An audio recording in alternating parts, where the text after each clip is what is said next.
Hey everyone, my name is Kelly Coomer and I'm here with you today to discuss Dangling Participles. Before we get down to business, we must first discuss the pronunciation of this word. It's kind of like the saying, you say tomato, I say tomato. Some pronounce the word participle, while others say participle. Both are correct and both can be used. Before we talk about what it means to dangle a participle, we first answer the question, what is a participle and what is its present form?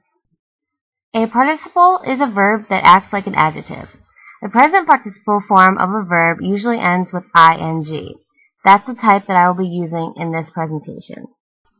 For example, the verb visit would become visiting in present participle form, and the verb wash would become washing in this form. Let's use the word visit as the first example. To use as a verb, you would say, let's visit them at the park. To use as a present participle instead, you would say, they sit in the visiting room. Visiting is a verb but acts like an adjective in this example by describing what the room is, a visiting room. Now that you have some understanding of how to use verbs and their participles, we need to address participial phrases. Participial phrases contain a participle and modify the subject of a sentence. Participial phrases can include nouns, pronouns, and prepositions.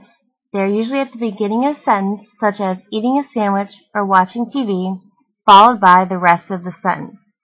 To keep it simple, in my next example, I will use the word sing.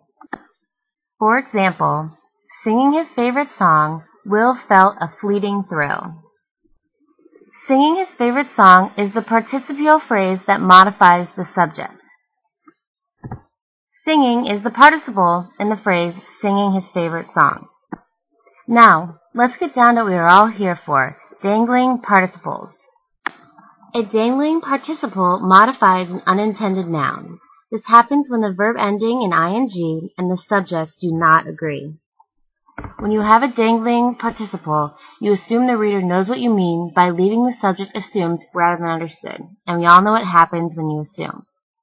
When you dangle a participle, it means your participial phrase is basically lifeless, hanging out in your sentence without a proper subject. The problem is, adjectives, including participles, have a strong desire to cling to a noun, and this desire is so strong that they will attach themselves to the closest noun they find in the sentence, even if it is the wrong one. Now time for an example. Singing karaoke, the music overpowered Will. Because of the sentence structure, the sentence made it sound like the music was the one singing, when in reality it was clearly Will. Continuing the pattern, it's all about adjustment. The sentence would read, singing his favorite karaoke song, Will felt overpowered by the music, this showing that Will was the one singing and not the music. Another example. Enclosed in a waterproof can, the hikers kept the matches safe. This sentence clearly has a problem. With the sentence structure, the matches become the subject which caused enclosed in a waterproof can to attach to it, making the sentence incorrect. That makes it sound like the hikers were in a waterproof can and not the matches. You must simply adjust the sentence to correct this. The sentence would read, enclosed in a waterproof can, the matches were kept safe by the hikers. You have now seen two examples of how to correct dangling participles. So basically, to correct this problem, place your participle as close as you can to your subject. Also, don't worry about the length. Sometimes people get concerned that their sentences become too long or short. The most important thing is to make sure that the sentence makes sense to the reader. Participles must be right next to what they describe. If they aren't, they are considered misplaced. It may seem as though dangling participles can be overlooked because the reader knows what the writer intentionally meant to say. This is not the case. Use the following examples as a warning to prevent you from just looking silly. Riding along my bicycle, the dog knocked me over. That would have to be one cunning and talented dog. So you don't have to assume that the dog was the one riding the bike. You would change the subject to, while I was riding my bike, the dog knocked me over. Here's another one for you. After running 4 red lights, the police officer stopped the speeding motorist.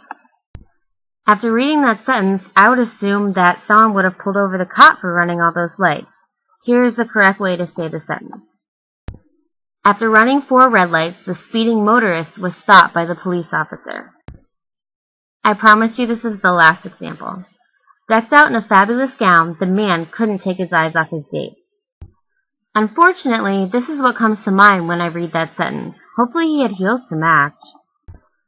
The writer should simply change the subject to, with his date decked out in a fabulous dress, the man couldn't take his eyes off of her, letting the reader know that the date was the one in the dress and not the man. Dangling participles modify an unintended noun. This happens when the verb ending in ing and the subject do not agree. There is no easy way to recognize that you have a dangling participle in your writing. The more you read and study this topic, the easier it will be for you to find these mistakes in your own writing and to fix your writing for the reader to understand. And finally, the end.